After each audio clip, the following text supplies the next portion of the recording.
प्यारे बच्चों नमस्कार। आज मैं आपको वैश्वीकरण और या भूमंडलीकरण के बारे में बताऊंगा। जैसा कि इस शब्द से भी पता चल रहा है कि वैश्वीकरण का मतलब पूरा विश्व यानी पूरा भूमंडल में जो कार्य होते हैं उसके बारे में आज मैं बताऊंगा। पहले तो सबसे पहले हमको वैश्वीकरण के बारे में उसके अर्थ के बारे में समझना होगा। वैश्वीकरण या भूमंडलीकरण का अर्थ है पूरे विश्व में एक केंद्रीय व्यवस्था यानी केंद्रीकरण। वैश्वीकरण में विश्व के चारों ओर जो अर्थव्यवस्थाओं का बढ़ता हुआ एकीकरण है, यह एकीकरण प्रमुख रूप से व्यापार तथा वित्तीय प्रभावों के माध्यम से होता है। घरेलू बाजारों में जो बाजार शक्तियाँ क्रिया करती हैं, उन्हीं का राष्ट्र सीमाओं के बाहर विस्तार ही वैश्वीकरण है। यानी जब हम देश के अंतर्गत कोई व्यापार या वित्तीय कार्यक्रम करते हैं और उनका विस्तार जब राष्ट्र सीमाओं से हटकर बाहरी राज्यों और अंतर्राष्ट्रीय स्तर पर होता है तो उसे वैश्वीकरण कहते हैं। वैश्वीकरण का सीधे मतलब है कि विश्व स्तर पर एक ही व्यवस्था का होना, मुक्त व्यापार। कोई भी किसी भी देश में व्यापार कर सकता है, कोई भी देश किसी देश में अपना व्यवसाय कर सकता है। इस प्रकार क्या है, विश्व का एकीकरण या विश्व का केंद्रीकरण ही भूमंडलीकरण कहलाता है। अगर हम इसको दूसरे शब्दों में देखें तो वैश्वीकरण का अर्थ किसी एक देश का स्वयं को शेष विश्व के साथ इस प्रकार से जोड़ना, एकीकृत करना कि जो हमारी वस्तुएं हैं, सेवाएं हैं, पूंजी है, श्रम है, ज्ञान विचार है, संस्कृति है, बिना किसी रोक के देश के भीतर आ सके और देश से बाहर जा सके। भारतीय प्रबंधन संस्थान जो कलकत्ता के प्रोफेसर आलोक राय के अनुसार वो कहते हैं कि मुक्त अंतर्राष्ट्रीय व्यापार एवं दीर्घकालीन पूंजी प्रवाह अर्थात प्रत्यक्ष विदेशी पूंजी निवेश ही वैश्वीकरण है।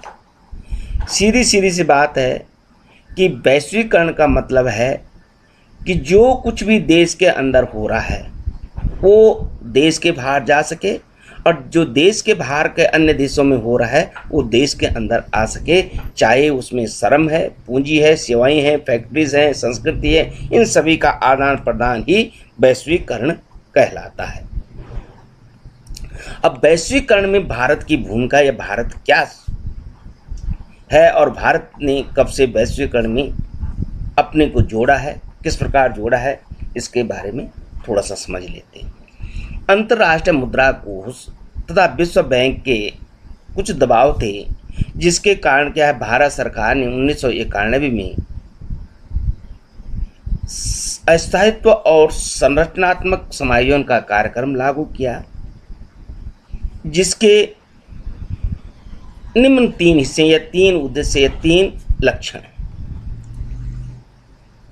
स्थायित्व, जिसका मूल तो यह अर्थ है कि राजकोषीय घाटे को तथा मुद्रा कोष में वृद्धि की दर को कम किया जाए।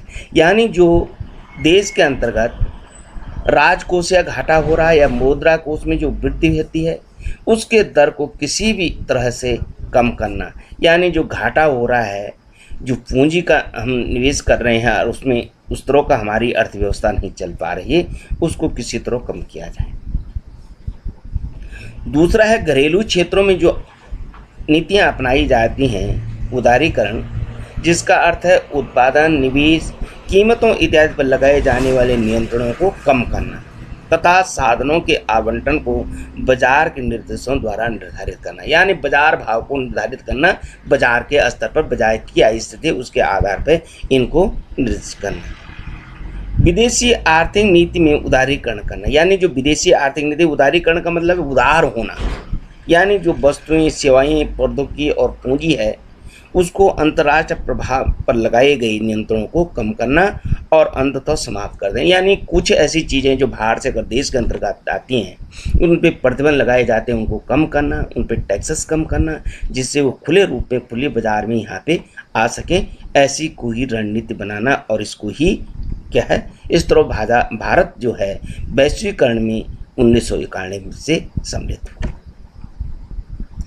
वैश्वीकरण की ओर जो प्रयास रहे हैं उसमें रहा व्यापार नीति में उदाहरण करें, यानी जो हमारी व्यापारिक नीति है उसमें इस तरह के नियम अपनाना जिसमें उदारता हो, जिसमें किसी की रोक टोक न हो, जो किसी भी तरह से प्रतिबंधित न हो, जिसमें बहुत बड़ी उलझनों के कार्य न हो, जिससे कि जो व्यापार है वो क्या है आसानी से एक देश का दूसरे देश में हो सके। उदारीकृत विनिमय दर, जो विनिमय दर है उसको भी उदारीकृत किया जाना, यानी आसान, इसको ये कहेंगे कि आसान शर्तों या आसान हिसाब से उसको रूप देना या उसके जो नियम है उनमें ढिलाई या उदारीकरण करना। और विदेशी जो विनिमय है उसका भी उदारीकरण करना, यानी जो विदेशों से विनिमय होता है उसमें भी ऐसी नीतियों को बनाना जिससे कि आसानी से वो व्यापार कर सके, देश में आ सके और उसके हिसाब से कार्य कर सके।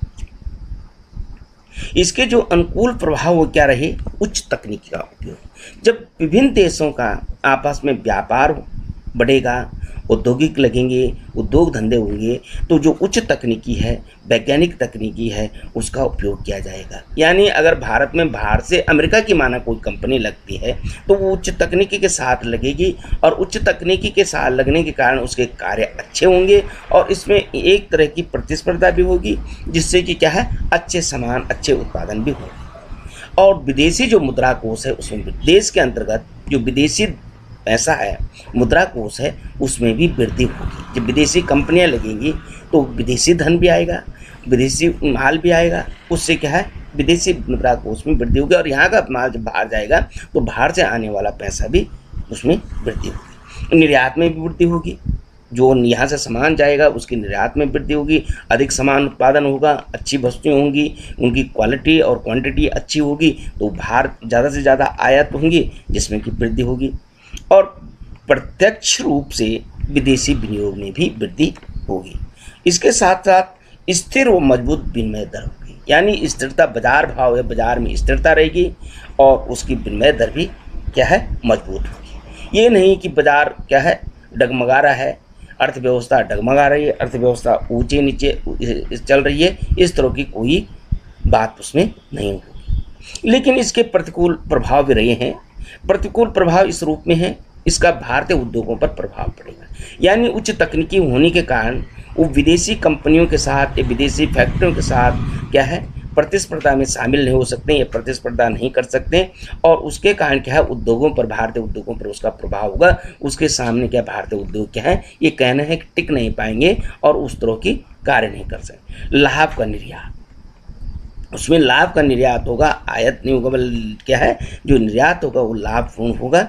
और कार्य संस्कृति पर, जो हमारी कार्य संस्कृति है उस पर भी कुठाराघात होगा, यानी कई प्रकार की ऐसी स्थितियां हैं जिनको क्या है भारत के अंदर या देश के अंदर मजबूरियां हैं कई तरह से उन फैक्ट्रियों को चलाने के लिए। इसलिए क्या है जब उनके कार्य संस्कृति पर कुठाराघात होगा तो काफ़ी कंपनियां उससे प्रभावित होंगी। अन्य कई प्रकार के प्रतिकूल प्रभाव हैं, जैसा सीलरी है, अन्य कई चीज़ होते हैं कि वो विदेशी कंपनियां अगर अच्छा पैकेज देती हैं, भारत की कंपनियां उस तरह अच्छा पैकेज नहीं देंगे तो कंपनियां बंद होने की स्थिति में रहेंगी, वहाँ काम करने के लिए कोई मजदूर नहीं मिलेगा। इस तरह के कई अन्य प्रभाव भी इन भारतीय कंपनियों पर पड़ेंगे, यानी हमारे देश की कंपनियों पर पड़ेंगे अगर विदेशी कंपनियाँ यहाँ आती हैं। भारतीय अर्थव्यवस्था के विश्वव्यापीकरण की समस्या, पूंजी का अभाव। भारत में क्या है पूंजी का अभाव होने के कारण जो हमारी फैक्ट्रियाँ हैं, जो हमारे माल है वो अधिक से अधिक हम उत्पादन नहीं कर सकते हैं, तो उसका क्या होगा विदेशी मुद्रा पर भी उसका अभाव होगा, यानी विदेशी मुद्रा नहीं आ पाएगी, उसका अभाव होगी। इसके साथ साथ उस तरह का वातावरण भी नहीं मिल पाएगा जिस प्रकार की विदेशी कंपनियों को मिल पाएगा। मतलब कहीं कुछ क्या है हमारी आर्थिक स्थितियाँ उस पर के कारण वो क्या है उन कंपनियों के साथ टिक नहीं पाएंगी, वो होगा प्रतिकूल स्थिति।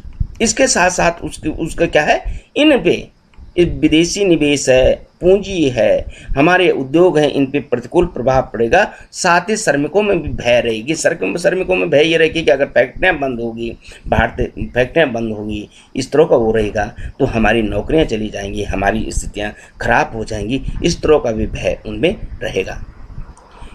विश्वीकरण में बहुराष्ट्रीय निगमों की भूमिका। असल में क्या है कि विश्व के अधिकांश राष्ट्र मुक्त व्यापार, मुक्त बाजार, मुक्त प्रतियोगिता, आर्थिक उदारवाद, अपनी अर्थव्यवस्था को विश्वीकरण की ओर यानी विश्व की ओर अग्रसर हैं। इसलिए बाहर बहुराष्ट्रीय जो निगम है वो क्या करेंगे, इन राष्ट्रों में अपने प्रभाव का विस्तार करेंगे। यानी जो बहुराष्ट्रीय निगम है, जो बहुराष्ट्रीय कंपनियां हैं, विदेशी कंपनियां, उनका भारत में फैलाव होगा, विस्तार होगा, ये उसकी भूमिका रहेगी। इसके साथ साथ बहुराष्ट्रीय कंपनियां विश्व के अल्प विकसित तथा विकासशील में बिना किसी रोक टोक के भारी मात्रा में निवेश करके काफ़ी लाभ कमा सकती हैं। यानी जब वो कंपनियां, उनके पास पैसा है, विदेशों के पास पैसा है, तो वो अल्प विकसित देशों में बेरोक टोक आएंगी, अपनी कंपनियां लगाएंगे और उससे जो निवेश होगा, जो भी होगा, उससे उनको क्या है, बहुत ज़्यादा लाभ प्राप्त होगा। जो इस प्रकार है, लाभ कमाना मतलब अल्प विकसित तथा विकासशील के देशों के बाजारों पर कब्जा। यानी जब उनकी वस्तुएं होंगी, उनकी अच्छी टेक्नोलॉजी होगी, तो उनको क्या है, वस्तुओं को उत्पादन में कम खर्च आएगा, अधिक वस्तुएं उत्पादन करेंगे और वो बाजार पे अपना कब्जा विस्तार करके कब्जा करते रहेंगे, जिससे कि घरेलू जो बाजार है वो धीरे धीरे खत्म होता जाएगा। विकसित देशों में स्थापित अपनी इकाई में बेकार एवं पुरानी पड़ी मशीनों का निर्यात अल्प विकसित एवं विकासशील देशों, यानी यहाँ पे कहने का मतलब जो उनके देशों के लिए जो मशीनें या जो तकनीकी जो क्या है, यानी ओल्ड हो चुकी है, पुरानी हो चुकी है, या पुराने संयंत्र हैं, उनको वो हमारे यहाँ लगाकर उससे भी अधिक से अधिक मुनाफा कमा सकते हैं। या हम अगर उनसे इन चीज़ों पे कांटेक्ट करेंगे तो वो हमको उसको बेचेंगे और हम उनकी पुरानी मशीनों और अपने आप को नई तकनीक के आधार पे अच्छा माल कमाएंगे। अल्प विकसित देशों में उपलब्ध कम लागत वाले संसाधन जैसे भूमि है, श्रम है, कच्चा माल है, करों में छूट को प्रयुक्त करते हुए बड़े पैमाने पर उत्पादन करके अन्य देशों में स्थापित अपनी इकाई को निर्यात करें। यानी यहाँ क्या है, कच्चा माल है, भूमि है, श्रम कम है, इन सारी चीज़ों का वो क्या है, लाभ लेते हुए अन्य देशों में अपनी इकाइयों को भी स्थापित या अन्य अपने देशों की इकाइयों में माल को निर्यात करते रहेंगे। अल्प विकसित एवं विकासशील देशों के आर्थिक नीतियों तरह निर्णय देने की क्षमता को अपने पक्ष में, यानी जब उनका प्रभाव रहेगा, बाजार पे उनका कब्जा रहेगा, तो जो आर्थिक नीतियां हैं अल्प विकसित देशों और विकासशील देशों की जो आर्थिक नीति बनाने के लिए, यानी वो कहीं ना कहीं प्रत्यक्ष और प्रत्यक्ष रूप से उन पे प्रभाव क्षेत्र में आकर उनके अनुकूल ही नीतियाँ बनाएंगे। अब इसमें बहुराष्ट्रीय कंपनियों की जो भूमिका है वो क्या होगी, बहुराष्ट्रीय निगम जो है राष्ट्रीय सीमाओं से पार वस्तुओं के आदान प्रदान और तकनीकी के प्रसार से प्रबंधन के ज्ञान में सशक्त माध्यम है। यानी ये क्या है, जो इनकी आदान प्रदान और जो तकनीकी का प्रसार है इनका, और जो प्रबंध के ज्ञान है, प्रबंध कंपनी को किस तरह प्रबंधन किया जाए, इसका जो ज्ञान है वो इनका बहुत बड़ा सशक्त है, क्योंकि बहुत पहले से चला रही है। विकासशील राष्ट्रों की धन निवेश की आवश्यकताओं की पूर्ति करते हैं। इसके साथ साथ ही कि अगर इनको धन की ज़रूरत है, कुछ विकासशील देशों को या कुछ मदद की ज़रूरत है, तो ये मदद करके भी उनको अपनी ओर आकर्षित करते हैं। साथ में ये अपने कर्मचारियों को अच्छा वेतन देते हैं, अधिक कर देते हैं तथा स्थानीय घरेलू उद्योग की उपेक्षा कहीं अधिक प्रबंधन के ज्ञानों पर, क्योंकि जो हमारे घरेलू उद्योग है उसके सापेक्ष ये जो है अपने कर्मचारियों को वेतन के साथ साथ प्रशिक्षण, प्रबंध के ज्ञान और सारी ट्रेनिंगों को अच्छी तरह से देते हैं, जो कि जबकि वो अच्छी तरह से तब कार्य भी करते हैं और अच्छी तरह से उसमें क्या है, उस कंपनी को लाभ प्राप्त होता है।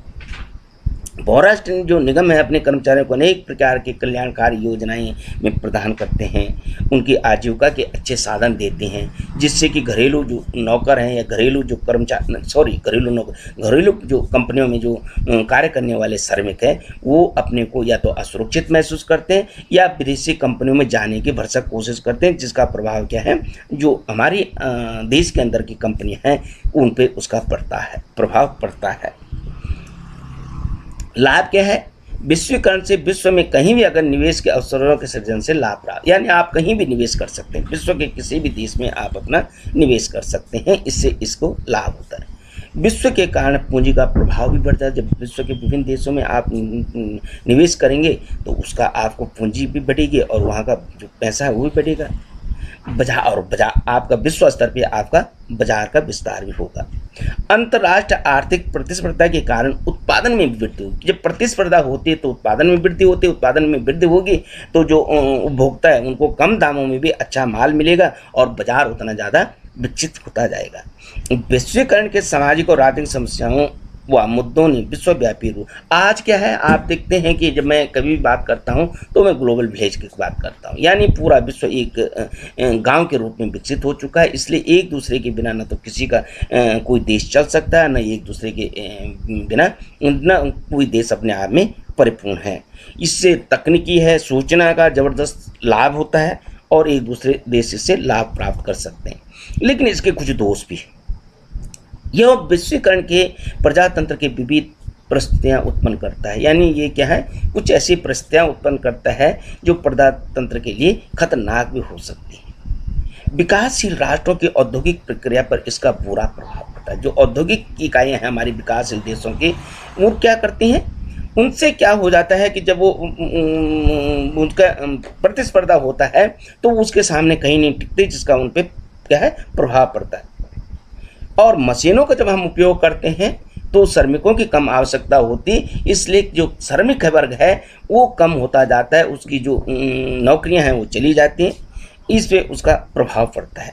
विदेशी कंपनियां विकासशील राष्ट्रों के प्राकृतिक संसाधनों का खूब दोहन करते हैं। जो हमारे प्राकृतिक संसाधन है उनका खूब दोहन करके अधिक उत्पादन करके वो क्या है विश्व स्तर पे अपने बाजार को फैलाते हैं, लाभ कमाते हैं और हमारे संसाधनों को कम करते हैं। वो क्या है, वो विश्वीकरण की प्रक्रिया जो देश के अंतर आत्मनिर्भरता की स्थिति को भी प्रभावित करते हैं। आत्मनिर्भर क्योंकि संसाधन क्या है उनसे आत्मनिर्भर होते हैं, लेकिन उन पे उनका जब कब्जा हो जाता है तो वो सारी चीज़ें क्या है उसका विपरीत प्रभाव पड़ना स्वाभाविक है। और इससे क्या है जो हमारे लघु उद्योग हैं, परंपरागत उद्योग हैं, उन पे इसका प्रभाव पड़ता है और वो ख़त्म हो जाते हैं और उसकी जो मांग है वो कम हो जाती है और इसके धीरे धीरे जो है हमारे घरेलू जो छोटे छोटे उद्योग हैं वो ख़त्म हो जाते हैं। आज के लिए इतना ही, धन्यवाद।